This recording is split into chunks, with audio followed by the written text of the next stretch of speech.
A very good morning and good afternoon or good evening or good night. I'm not sure किस time पर आप लोग ये videos देख रहे हैं, but a good hello, a good wishes to you all.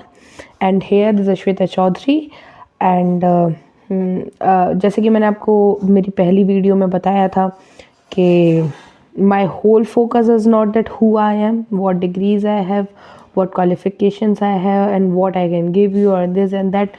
I was just sure about one thing कि मैं आपको एक proper way of cracking NEET provide कराने आई हूँ, एक कंप्लीट रिवीजन प्रोवाइड कराने आई हूँ और उसी के साथ हम अपनी क्लास को भी स्टार्ट कर रहे हैं विदाउट एनी डिले, क्योंकि डिले का टाइम तो अब ख़त्म हो चुका है ना। सो द बेसिक थिंग जो मुझे आपको सबसे पहले इंट्रोड्यूस करना था उससे इज़ कि जो सीरीज़ मैं अपने साथ लेकर आई हूँ दैट इज़ कॉल्ड प्रयास. This Prayas series on the YouTube is completely free of cost for each and every student who is going to give the NEET 2026. क्योंकि जितना भी सिलेबस कंप्लीशन का टाइम था, तैयारी को रिपीट करने का टाइम था, जो भी था वो सब ऑलरेडी कंप्लीट हो चुका है. Now the time is for revision. Now is the time for repeating your concepts again and again. जो कॉन्सेप्ट्स क्लियर नहीं हुए हैं उसे एक डिफरेंट वे में कंप्लीट करने की कोशिश करनी है. बहुत सारे स्टूडेंट्स ऐसे होंगे जो कई बार से नीट दे रहे हैं, कई स्टूडेंट्स ऐसे होंगे जो न्यू होंगे. दोनों के लिए एक refreshing way of revision is important thing, is a needed thing. तो उसके लिए this is the Prayas series, the ultimate solution. And the thing is that Prayas is not just about that what you are gonna do. Prayas is about what you are gonna get from it. Okay, the first thing, I will provide you with all the lectures, all the biology chapters, lectures within this. सारे lectures, a complete syllabus completion. But this syllabus completion is not like the starting one. क्योंकि starting में जब हम एक syllabus complete करते हैं तब हम एक चैप्टर को काफ़ी दिन देते हैं क्योंकि हमारे पास वो टाइम होता है. अभी हमारे पास वो टाइम नहीं है, हमारे पास इतना भी टाइम नहीं है कि हम एक चैप्टर को 3 दिन भी दे सकें. तो एक चैप्टर के लिए maximum 2 days I will give. एक कंप्लीट बेस प्लान के साथ में आई हूँ, हमें कैसे चैप्टर्स कंप्लीट करने हैं, जो कि मैंने आपको पहली वीडियो में भी किया था, आपको उसी का कवरेज दिया था कि हर चैप्टर को हम कैसे कंप्लीट करेंगे with in like a story with 3 parts. The first one was the living system, the second one was the biological classification and the third one was the extra topics. Okay, so basically the first one would be started with the living system, जो कि आज मैं अपनी class में start कराऊंगी. उससे पहले आप ये देखिए कि मैं आपके लिए क्या लेकर आई हूँ. All the free lectures would be provided on YouTube. Okay, even though it would be recorded, क्योंकि you know my career on the YouTube is just going on from the starting, so I think you all can understand that. But if you have any doubts, anything, you can drop them in the comment box and I will answer them in the next class for sure. Okay, and I will answer each and every comment through the text also and through the next lecture also. Then short handwritten notes, जो कि जिन notes के साथ मैं आपको ये कराऊंगी वो notes मैं आपको PDF में कमेंट बॉक्स में पिन कर दूंगी in every lecture every day, so you can get those notes and it can help you with so many times. But still I would suggest कि जब आप नोट्स बना रहे हो तो वो नोट्स आप खुद बनाओ. आई एम नॉट सेइंग कि notes like in fair notes बनाओ, क्योंकि फेयर नोट्स आप सबके बन भी गए होंगे इस टाइम तक. But I am just saying रफली you should write with me, क्योंकि बायोलॉजी एक ऐसा सब्जेक्ट है जितना आप उसको अपने साथ लिखते हो वो उतना याद होता है. Because at the end biology is whole रट्टाफिकेशन. बायोलॉजी में बहुत रटना पड़ता है, बायोलॉजी में बहुत सारी चीज़ें याद करनी पड़ती हैं. तो वो याद करना is kind of impossible if you are just taking the book और उसको रीड करके कर रहे हो, तो है ना. You have to write continuously so you can learn this. क्योंकि बेटा क्या होता है ना, जब your motor muscles are working along with your brain then memory ज़्यादा फिक्स होती है, इसीलिए लिखते रहोगे साथ तो ज़्यादा बेटर रहेगा. Still I will provide you with the short notes and at the last I will give you the daily practice papers. Daily practice paper मैं आज से नहीं कल से दूंगी, ठीक है. Then every Sunday we will do PYQ solving of some chapter which you will suggest to me in the comment section. Okay, so I think we should start now with the class thing. Basically I told you कि हम syllabus 3 बार में complete करेंगे, 3 हिस्सों में complete करेंगे. The first is the living system के साथ. The second one is the biological classification and the third one is the all the extra topics like the cell biology and the ecology, है ना. Those 2 topics are not in the living system और the biological classification. So we are starting with the living system. Focus and you should just refresh your mind, be fresh, no pressure, and no pressure like this that you have to do this and that. No, I am not giving you any kind of pressure. If you understand, it's good. If you don't understand, then leave the question in comment box. I will answer that for sure. Okay, let's start. So, I have told you this in the last lecture also, that life is a complex organization of biomolecules which shows itself through life process. कि life एक complex organization है biomolecules की, एक बहुत कठिन organization है biomolecules की, जो कि अपने आप को life process के through दिखाती है. And now what biomolecules I am talking about? I am talking about protein, I am talking about carbohydrate, I am talking about fat. But most importantly, I am talking about nucleic acids. कौन से nucleic acids? I am talking about DNA and RNA. Because these are the main components जो कि एक non living को living बनाते हैं. These are the main components जो कि एक नॉन लिविंग में नहीं होते पर एक लिविंग में होते हैं. क्योंकि most of the food components they are actually non-living. They are non-living, but still they have the protein, carbohydrate and the fat, but they don't have nucleic acid which we the livings have, right? So basically life एक complex organisation है biomolecules की, जैसे कि protein, carbohydrate, fat and nucleic acids as an RNA and DNA. और वो खुद को कैसे दिखाती है? लाइफ प्रोसेस के या बायो प्रोसेस के थ्रू दिखाती है. What kind of life process we are talking about? First is the defining and the second is the non defining. Defining और नॉन डिफाइनिंग को समझने के लिए तुम्हें ये समझना पड़ेगा कि मतलब क्या है. तुम कैसे डिसाइड करोगे कि क्या डिफाइनिंग है और क्या नॉन डिफाइनिंग है? You need 2 more important points. अगर ये पॉइंट्स कोई भी कैरेक्टर फॉलो करता है तो वो डिफाइनिंग है, और अगर इनमें से एक भी कोई कैरेक्टर फॉलो नहीं करता तो वो नॉन डिफाइनिंग है. Now how we are talking about? First is that it should be present in all the livings.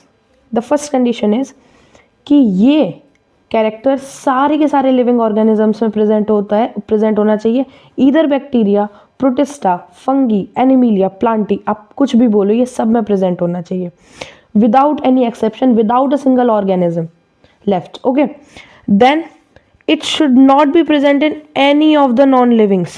Okay, and the second thing is it should not be present in any of the non-livings. Okay, now it should not be present in any of the non-livings means, let's say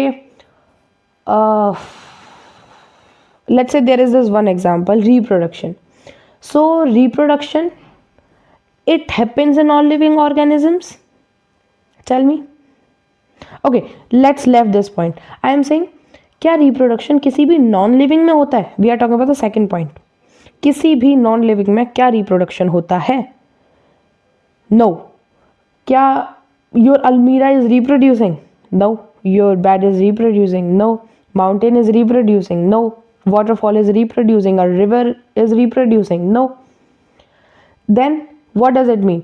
point 2 is clear. Reproduction दूसरे point के लिए एकदम clear है. It is going to the defining character, right? But जो first point था कि क्या वो सारे लिविंग ऑर्गेनिजम्स में है, तब ये बात फॉलो नहीं होती. क्यों? क्योंकि रिप्रोडक्शन एक्चुअली सारे ऑर्गेनिजम्स में फॉलो नहीं होता. Let's say how infertile human couples, बहुत सारे ह्यूमन कपल्स हैं जो किसी एक मेडिकल प्रॉब्लम की वजह से इनफर्टाइल रह जाते हैं. They can't reproduce, they can't produce the second offspring. Then and let's say worker honey bee, worker ant, उनका काम है सिर्फ working, collecting the food and उसको ले जाके द क्वीन आंट और द क्वीन हनी बी को दे देना. Because that queen honey bee and the queen ant वही मेंबर है जो कि रिप्रोड्यूस करेगा. बाकी अलावा उसके अलावा कोई भी रिप्रोड्यूस नहीं करता. Is it clear? Okay, then comes the non defining characters. So non defining characters में आया रिप्रोडक्शन फर्स्ट. अब लेट्स से कौन सा है जो डिफाइनिंग में आएगा? The first one is metabolism, consciousness, evolution, death and birth. इनमें से कोई भी कैरेक्टर ऐसा नहीं है जो किसी लिविंग में ना हो, ये सब लिविंग्स में है। साथ ही ये किसी भी नॉन लिविंग में नहीं है। किसी नॉन लिविंग की डेथ होती है, बर्थ होता है, क्या किसी नॉन लिविंग के अंदर इवोल्यूशन होता है? नहीं, है ना। पर ये सारे के सारे लिविंग्स के अंदर जरूर होता है ना। Okay, let's move on to the second slide. So कितनी लाइफ फीचर्स प्रेजेंट है हमारे पास? Growth, development, reproduction, consciousness, metabolism, evolution, birth and death. Clear? कौन कौन से? Growth, development, reproduction, consciousness, metabolism, evolution, birth and death. ये सारे characters में से देखो, ग्रोथ इज नॉन डिफाइनिंग। ये मैं आगे बताती हूँ क्यों, क्योंकि हम सबसे पहले ग्रोथ पर ही चलेंगे। Then development is defining, okay. Reproduction is non defining, consciousness is defining, metabolism defining, evolution defining, and birth and death is also defining. Clear? एकदम clear? Okay, let's move on to the last one. Basically अब आपको समझना है कि growth क्या है, growth कैसे है, ग्रोथ डिफाइनिंग है, नॉन डिफाइनिंग है, कितने टाइप का होता है, क्या फेजेस होते हैं, you have to understand all this thing. So हम अभी सिर्फ ग्रोथ पर फोकस कर रहे हैं। अभी आप लोग ये मत आना कि अभी डेवलपमेंट में क्या होगा, कॉन्शियसनेस में, अभी नहीं, अभी उस पर नहीं आना है। हम ग्रोथ को कंप्लीट करेंगे, ग्रोथ से रिलेटेड चैप्टर्स को भी कंप्लीट करेंगे, उसके बाद हम सेकंड कैरेक्टर पे वापस आएंगे। Is it clear? क्योंकि हमने बोला था कि हम एक कहानी की तरह चलेंगे, तो हम एक कहानी की तरह ही चल रहे हैं, ठीक है। देखो, ग्रोथ जो होती है ना, वो एक इरिवर्सिबल चेंज होता है ना। What irreversible change means? एक ऐसा चेंज जो कि रिवर्स नहीं किया जा सकता। लेट्स से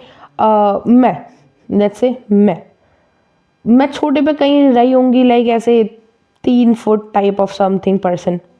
आज मेरी हाइट 5 फुट 4 इंच है। सो दिस हाइट जो मेरी बढ़ी, दिस इज द ग्रोथ। पर क्या ऐसा हो सकता है कि मैं 5 फुट 4 इंच से वापस 3 फुट पे जा सकती हूँ? Is it possible? नहीं। हाँ, वो बात अलग है कि ऐसे छाट दो चाकू लेके, बट स्टिल वो तो फिर नहीं होगा ना, क्योंकि फिर तो जिंदा ही नहीं बचेंगे, ठीक है। तो ये जो चेंज हुआ, ये चेंज इरिवर्सिबल है, इसको हम चेंज नहीं कर सकते, मतलब इसको हम वापस नहीं कर सकते, बैकवर्ड नहीं कर सकते। ये वो वाला हिसाब नहीं है कि जैसे मैंने ये किया, मैंने ऐसे किया और फिर उसको ये कर दिया, this is reversible. I am saying कि अगर मेरी हाइट बढ़ गई तो बढ़ गई, अब वो वापस नहीं जाएगी, वो जैसी है वो वैसी रहेगी। Clear? Okay, so growth is an irreversible change, first point, and it is a permanent increase. This is a permanent increase. Permanent increase means to say, देखो ग्रोथ का मतलब हमेशा इंक्रीज होता है, the first thing. Okay, growth is always positive. Development can be negative, 0 और positive, but growth is always positive. Growth हमेशा increase ही होता है। अब ये इंक्रीज नंबर ऑफ सेल्स में भी हो सकता है, ये इंक्रीज नंबर ऑफ ऑर्गन्स में भी हो सकता है, ऑर्गन्स तो कैसे ही बढ़ेंगे, नंबर ऑफ टिश्यूज में भी हो सकता है। Like it can be the increase in mass, it can be the increase in body weight, it can be the increase in fresh weight, ये सब इंक्रीज हो सकता है, पर होगा इंक्रीज ही। और ये इंक्रीज भी परमानेंट इंक्रीज है, क्योंकि हमने पहले पढ़ा कि रिवर्सिबल है, तो वो चेंज तो होना नहीं, वो वापस तो होना नहीं है। सो 2 पॉइंट आपको मिले कि growth is a permanent increase and it is an irreversible change, ठीक है। और किस किस में होता है? या तो नंबर ऑफ सेल्स बढ़ेंगे, नंबर ऑफ टिश्यूज बढ़ेंगे, है ना, या फिर बॉडी की हाइट बढ़ेगी, ठीक है। या तो सेल बढ़ेंगे या तो टिश्यूज बढ़ेंगे, ओके। या फिर ये इंक्रीज होता है मास में और साइज में, या तो आप हाइट से बढ़े, वॉल्यूम से बढ़े, गर्थ से बढ़े, या फिर आप वजन से बढ़े, मास से बढ़े। Is it clear? So increase, अब डेफिनेशन करते हैं ग्रोथ की। सो growth is a permanent increase and irreversible change. Okay, let's move on again, मैंने उल्टा बोल दिया शायद। Okay, so growth is basically the irreversible change and the permanent increase in number of cells or tissues or the mass or the size of an organism. Is it clear? एक बार मैं ये लिख दूं, that growth is an irreversible change and permanent increase in number of cells, tissues, size or mass of an organism. अब ये बात अलग है कि आपको इसमें कुछ समझ में नहीं आ रहा होगा क्योंकि ये मैंने लिखा कुछ इस तरीके से, बट आई वाज शोइंग कि अगर आपको डेफिनेशन लिखनी है तो आप कैसे लिखोगे, that growth is an irreversible change and permanent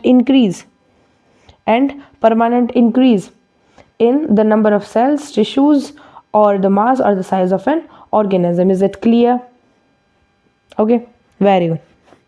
Now move on to the next one.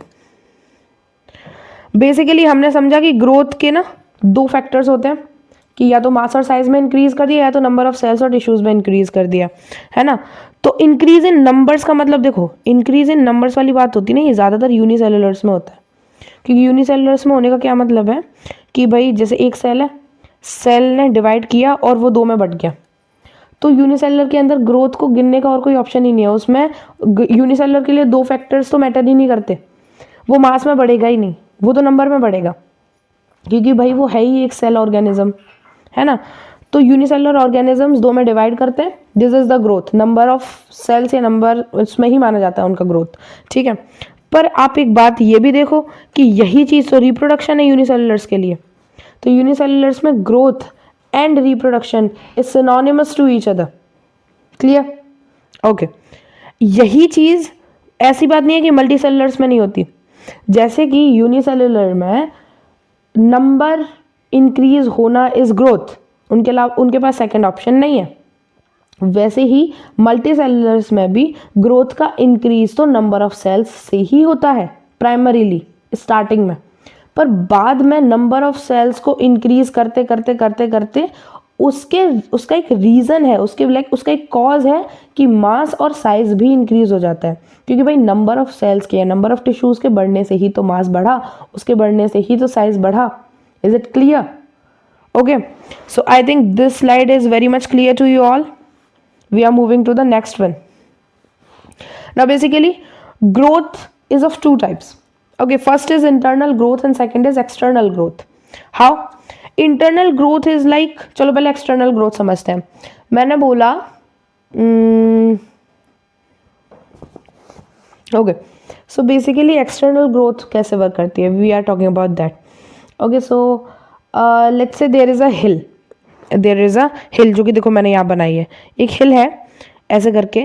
अब इस हिल के ऊपर with the time like 10 years 12 years और 15 कितनी साल, मान लो 100 साल 200 साल, विद द टाइम इसके ऊपर dust, the rocks and so many external factors and substances accumulate हो रहे हैं, ठीक है। और जब वो अकोमुलेट हो रहे हैं तो धीरे धीरे उसका साइज जो ऐसे था वो अब धीरे धीरे बढ़ता जा रहा है, बढ़ता जा रहा है, बढ़ता जा रहा है, ओके। और अब उस हिल का क्या साइज है, इतना बड़ा। तो ये ग्रोथ है, so this is a growth. अब मैंने क्या बोला था कि किसी भी कैरेक्टर को डिफाइनिंग बोलने के लिए क्या करना पड़ेगा, ये दो फैक्टर्स फॉलो करने पड़ेंगे कि एक तो ये सारे ऑर्गेनिजम्स में हो, तो ग्रोथ सारे ऑर्गेनिजम्स में है। बट द सेकेंड थिंग जो फॉलो करनी थी कि किसी भी नॉन लिविंग में नहीं होना चाहिए, पर ये नॉन लिविंग्स में भी तो है। देखो नॉन लिविंग्स की भी तो ग्रोथ हो रही है, इवन तो this is an external growth, पर ग्रोथ के अंदर ही तो है ना, ग्रोथ के अंदर का ही एक फैक्टर है ना external growth. So growth is a non defining character. ना अगर हम ग्रोथ के दूसरे टाइप की बात करें विच इज इंटरनल ग्रोथ, तो इंटरनल ग्रोथ जो होता है वो होता है सेल डिवीजन के थ्रू, मास और साइज में बढ़ने के थ्रू, ठीक है। Cell division is the increase in number of cells and the increase in size and mass, वही दो फैक्टर्स जो कि हम पहले से पढ़ते आ रहे हैं। अब ये भी ना इंटरनल ग्रोथ अंदर से होती है, ठीक है। अब क्या एक बात बताओ, इंटरनल ग्रोथ सारे ऑर्गेनिजम्स में है, ट्रू है, पर क्या वो सारे के किसी भी एक नॉन लिविंग में है, नहीं, कोई भी नॉन लिविंग अंदर से नहीं बढ़ता, ठीक है। Now even internal growth is of two types, animal growth and plant growth. अब आई एम नॉट सेइंग कि सिर्फ इसी टाइप की है, क्योंकि देखो बैक्टीरियल ग्रोथ भी है, देन प्रोटिस्टल ग्रोथ भी है, देन फंगल ग्रोथ भी है, but mainly now we are talking about the two kingdoms only, that is the animal growth and the plant growth. Okay, so animal growth जो होती है ना वो एक certain age तक होती है और उसके बाद सेल डिवीजन होता है तो रिपेयरिंग के लिए होता है। अब इस चीज़ का मतलब क्या हुआ ये समझता है। जैसे अब जितने भी ह्यूमंस हैं आपने देखा है कि एक सर्टेन एज तक एज इन द 17-18 इस एज तक उनकी हाइट बढ़ती है, उसके बाद हाइट बढ़ना बंद हो जाती है। So we are animals right, और हमारी हाइट ने एक टाइम के बाद इंक्रीजमेंट बंद कर दिया है ना। तो this line proves that animals grow only up to a certain age. अब उसके बाद ऐसा नहीं है कि सेल डिवीजन हो नहीं रहा, सेल डिवीजन हो रहा है, कंटिन्यूसली हो रहा है, पर किसके लिए हो रहा है, फिर वो हो रहा है रिपेयर और रीजनरेशन के लिए। लेट्स से जितने भी सेल्स और टिश्यूज वो सब एकदम डिस्ट्रॉय हो गए, कुछ भी हुआ, कुछ सेल्स टाइम से टाइम मर रहे हैं उनको रिप्लेस करने के लिए, कुछ सेल्स या टिश्यूज इंजर हो रहे हैं उनको रीजनरेट करने के लिए नए सेल डिविजन्स होते रहते हैं, पर वो सेल डिवीजन फिर ग्रोथ के लिए नहीं होता। बात क्लियर। देन जब हम प्लांट ग्रोथ की बात करते हैं तो प्लांट ग्रोथ में जो ग्रोथ होती है ना वो कंटिन्यूस होती है, continuous through out their life Spain.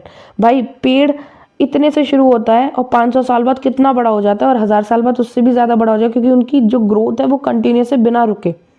अब उनका रीज़न क्या है, अब यहाँ से ना हम चैप्टर शुरू कर रहे हैं the next one which is plant growth and development. जब हम प्लांट ग्रोथ की बात एक छोटा सा पॉइंट यहाँ पे कर रहे हैं तो हम प्लांट ग्रोथ एंड डेवलपमेंट का पूरा चैप्टर भी यहीं पर कंप्लीट करेंगे।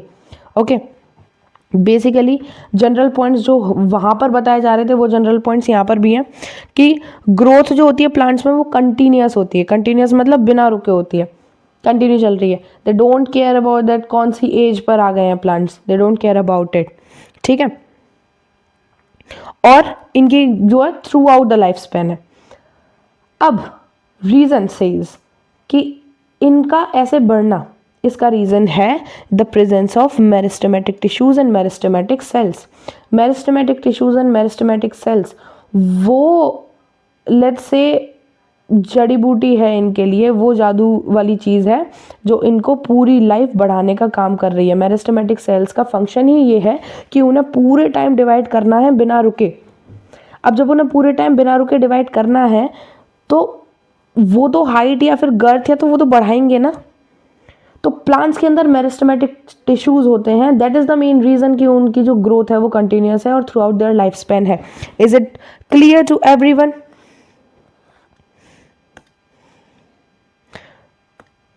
नाउ मेरिस्टेमेटिक टिश्यूज जो होते हैं ना, मेरिस्टेमेटिक टिश्यूज जो होते हैं ना उनके पास एबिलिटी होती है कंटिन्यूसली डिवाइड करने की, ये बात क्लियर, यही बात मैंने यहाँ लिखी है। अब मेरिस्टेमेटिक सेल्स, अब देखो एक चीज़ समझाती हूँ तुम्हें। मेरिस्टेमेटिक सेल ने डिवाइड किया, एक सेल, दो सेल, दो सेल में डिवाइड किया, क्लियर। अब इनमें से ना एक सेल जो होता है वो सेल फर्दर डिवाइड नहीं करेगा और डिफरेंशिएट हो जाएगा। डिफरेंशिएट मतलब लेट्स से मेरिस्टेमेटिक सेल ने डिवाइड किया और उनमें से एक सेल जो था उसने डिवाइड करना बंद कर दिया और खुद के अंदर लाइक इंटरनल चेंजेस कर लिए, जिसकी वजह से अब वो एक स्पेसिफिक फंक्शन कर रहा है। क्योंकि आप सोचो प्लांट के हर सेल का काम सिर्फ ग्रोथ करना नहीं है, प्लांट के बहुत सारे सेल्स का काम बहुत डिफरेंट भी है। किसी को पानी पहुंचाना है, किसी को खाना पहुंचाना है, किसी को कुछ करना है, किसी को फोटोसिंथेसिस करना है, किसी को रेस्पिरेशन करना है। तो वो उनमें से किसी एक वर्क को करने के लिए एफिशिएंट हो गया, that is called the differentiation. तो वो सेल क्या हो गया, डिफरेंशिएट हो गया। और दूसरा सेल जो है वो कंटिन्यूसली डिवाइड करता रहा। इसने जब दो सेल बनाए उनमें से भी एक सेल डिफरेंशिएट हो गया और नेक्स्ट वाला डिवाइड करता रहा। इनमें से भी एक सेल डिफरेंशिएट होगा और दूसरा सेल डिवाइड करता रहेगा। This is called the open growth. What we call this? This is called open growth in the plants. Is it clear to everyone? I think is it okay. Then the next one. Okay, meristematic growth ना दो तरीके से होती है, the vertical growth and the lateral growth. Vertical growth का मतलब है ऐसे सीधे, ठीक है, एंड लेटरल ग्रोथ का मतलब है ऐसे फैल के। Okay, now what? Shoot, shoot is the tip point of the plant. Like let's say this is the plant. तो ये प्लांट का ये तो मुझे मक्खी ज्यादा लग रही है, ठीक है, ये प्लांट का ऊपर वाला area, this is shoot and the last part is the root as we know. तो रूट और शूट की जो एपेक्स है this is called the vertical axis. ठीक है, तो वर्टिकल एक्सेस में जब ग्रोथ होती है this is the vertical growth. इसको हम प्राइमरी ग्रोथ भी बोलते हैं। देखो पेड़ ना पहले ऐसे ही बढ़ता है, उसके बाद वो लेटरली बढ़ना शुरू करता है, लेटरली बहुत बाद में बढ़ना शुरू होता है ना, इसलिए हम इसको प्राइमरी ग्रोथ भी बोलते हैं। ये होता किसके थ्रू है? Root and shoot apical meristem. जो रूट पर पाए जाने वाला मेरिस्टेम है this is the root apical meristem, और जो शूट पर पाए जाने वाला मेरिस्टेम है that is the shoot apical meristem. बिल्कुल कोनों पे होता है, वो कोनों से बढ़ता रहता है, ऐसे करके बढ़ता रहता है कोनों पे से। This is how the apex works. Okay, कैसे ऐसे ही हाइट बढ़ती है प्लांट्स की।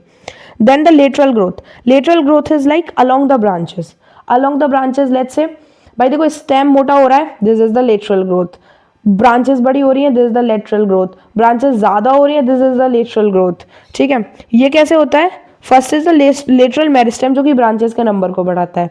Then the cork and vascular cambium. Cork and vascular cambium जो होते हैं ना, मैं देखो एक नेक्स्ट स्लाइड देके समझाती हूँ आपको, एक समझाती हूँ। जैसे लेट से अगर मैं किसी एक उसको काटूं, एक स्टेम को काटूं, ठीक है, तो ऐसे हमारे पास आएगा ना, इसके अंदर आपको रिंग्स दिखते हैं ऐसे करके हमेशा। ये सबसे ज़्यादा डार्क होता है, ये उससे लाइट होता है, ये उससे लाइट होता है, ये उससे ऐसे करके होता है। ये पता है क्या? ये कैम्बियम्स है। जितनी ज़्यादा कैम्बियम्स एक पेड़ के अंदर उतना ज़्यादा पुराना वो पेड़, क्योंकि हर साल के बाद हर एक फिक्स टाइम पीरियड के बाद एक कैम्बियम उसमें जुड़ती जा रही है। वो कैम्बियम जुड़ना इज लाइक क्यों है? वो कैम्बियम है लेटरल ग्रोथ के लिए, वो कैम्बियम है सेकेंडरी ग्रोथ के लिए।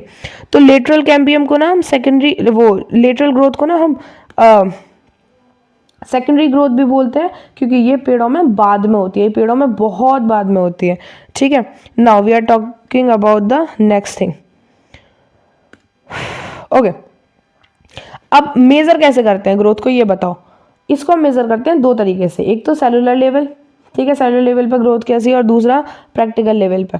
सेलुलर लेवल पे हम एक्चुअली देखो ग्रोथ तो शुरू सेलुलर लेवल से ही हुई है, क्योंकि भाई शुरुआत ही हमारी सेल से है, तो उसकी तो ग्रोथ की भी तो शुरुआत सेल से ही होगी ना। तो एक सेल ना अपने प्रोटोप्लाज्म के अमाउंट को बढ़ा लेता है, this is the cellular growth. ठीक है, पर द थिंग इज कि क्या तुम प्रोटोप्लाज्म के इंक्रीजमेंट को मेजर भी कर सकते हो? वो इतना इतना छोटी सी चीज़ है, कैसे मेजर करोगे उसे? प्रैक्टिकली पॉसिबल ही नहीं है। तो हम प्रैक्टिकली उस चीज़ को सोचते भी नहीं है, हम एक प्रैक्टिकल बात सोचते हैं। हम क्या करेंगे? उन सबको ऐड करके ही तो बना फ्रेश वेट, उन सबको ऐड करके ही तो बना एक ऑर्गेनिज्म का मास। तो हम क्या करते हैं? हम करते हैं कि ड्राई वेट, या तो हम देखते हैं कि भाई ड्राई वेट कितना है या फ्रेश वेट कितना है, सेल नंबर कितना है, लेंथ कितनी है, हाइट कितनी है, वॉल्यूम कितना है, ये सब ना। फ्रेश वेट और ड्राई वेट में फर्क समझ लेना। फ्रेश वेट भाई मुझे ऐसे कैसे पकड़ के नाप लिया एज माई फ्रेश वेट, और मेरे अंदर से सारा का सारा मॉइस्चर निकाल लिया, सारा का सारा पानी निकाल लिया, क्योंकि ह्यूमन बॉडी में 70% पानी होता है। अगर मैंने वो सारा का सारा पानी निकाल लिया, बिकॉज पानी इज नॉट लिविंग, पानी तो कॉम्पोनेंट है ही नहीं लिविंग का, अगर हमने वो निकाल लिया और उसके बाद नापा, this is dry weight, simple. बस वो पता लगे कि ड्राई वेट करने में मर जाएंगे। ठीक है, ये एक्सपेरिमेंट नहीं करते, ये नहीं करते। ठीक है, अपना एग्जाम्पल किसी और का लेते हैं। लेट्स से उठा लिया किसका उठाया? हाँ, कोई वो उठा लेते हैं ना, पेड़ वगैरह का किसी का कुछ तो एग्जाम्पल उठा लेते हैं। तो फिर उसको ऐसे करते हैं, अगर हमने उसको सीधे सीधे नापा, ठीक है, विथ मॉइस्चर तो वो फ्रेश वेट, और without moisture then it is dry weight. Is it clear? Clear? Okay, move on to the next one. हाँ, सो इम्पॉर्टेंट एग्जाम्पल्स, यही जिस मैंने बोला ना कैसे हम नापते हैं, उसका एग्जाम्पल है ये। ठीक है, root apical meristem cell of maize, maize के रूट में जो एपिकल मेरिस्टेम पाए जाते हैं, है ना, एक सेल कितने प्रोड्यूस करता है पता है? सेल डिवीजन से एक घंटे में 17,500 नए सेल बना देता है एक घंटे के अंदर। समझे? बताओ, प्लांट का cell is working so much hard and so much finally, right? And एक वाटरमेलन के सेल का जो साइज होता है ना, वो कितनी बार बढ़ सकता है, लाइक कितने टाइम्स बढ़ सकता है? इट कैन इंक्रीज 3,50,000 टाइम्स, वो इतना इंक्रीज हो सकता है। अब ये दो डिफरेंट फैक्टर से नापे हमने, पहला नापा with the number of cells और दूसरा नापा हमने with the size. So is it clear that how we understood it? होने वाला है। Okay, now it is the last topic of the class that there are 3 phases of growth. Growth ना 3 phases में होती है. मैंने बोला था कुछ सेल्स जो होते हैं वो क्या करते हैं, वो टाइम के साथ डिफ्रेंशिएट हो जाते हैं. एक सेल डिफ्रेंशिएट होता है, एक सेल डिवाइड करना है ना. तो देखो ये हमने शूट एपिक्स की बात की है यहाँ पे, और यहाँ हमने रूट एपिक्स की बात की है. और ये मैंने उल्टे क्यों बनाया है, क्योंकि भाई शूट एपिक्स तो उसका कोना, जैसे let's say this is the shoot apex, तो दिस इज द मेरिस्टेम जहाँ पर प्रेजेंट होगा. और मैं बोल रही हूँ शूट रूट एपिक्स, तो रूट एपिक्स में यहाँ पे मेरिस्टेम होगा, क्योंकि उसे नीचे बढ़ना है और शूट को ऊपर बढ़ना है. ठीक है. So this is the meristematic region जहाँ के सेल सारे के सारे डिवाइड करते हैं. This is the elongation region जो कि हाइट को पकड़ने में हेल्प करता है to the plant. And this is the maturation region, यहाँ पर सारे के सारे सेल्स मैच्योर होते हैं जिनका अपना खुद का एक स्पेसिफिक फंक्शन होता है. ये सब के सब डिफरेंशिएटेड होते हैं. सेम विथ दिस, पर इसमें फ़र्क क्या होता है कि ये नीचे की तरफ है. हाँ, इसमें एक एक्स्ट्रा चीज़ और होती है कि यहाँ पर ना रूट कैप लगी रहती है. यहाँ पे मेरिस्टेम सेल से पहले रूट कैप लगी रहती है. क्यों? क्योंकि रूट्स को जो है सॉइल के अंदर जाना है. भाई शूट को तो हवा में चलना है ऊपर. सो is it okay? It is very much okay. पर रूट को जो है सॉइल के अंदर जाना है एकदम, तो वो रप्चर ना हो. मेरिस्टेमेटिक सेल्स अगर सारे के सारे रप्चर हो गए तो भाई बढ़ाएगा कौन रूट को. इसलिए वो प्रोटेक्टेड रहें तो, और सॉइल से खराब ना हो. इस वजह से उनके ऊपर ना एक प्रोटेक्टिव रूट कैप होती है, तो वो प्रोटेक्टिव रूट कैप उसको बचाने में हेल्प करती है. ठीक है. So this was the whole concept of the day. Now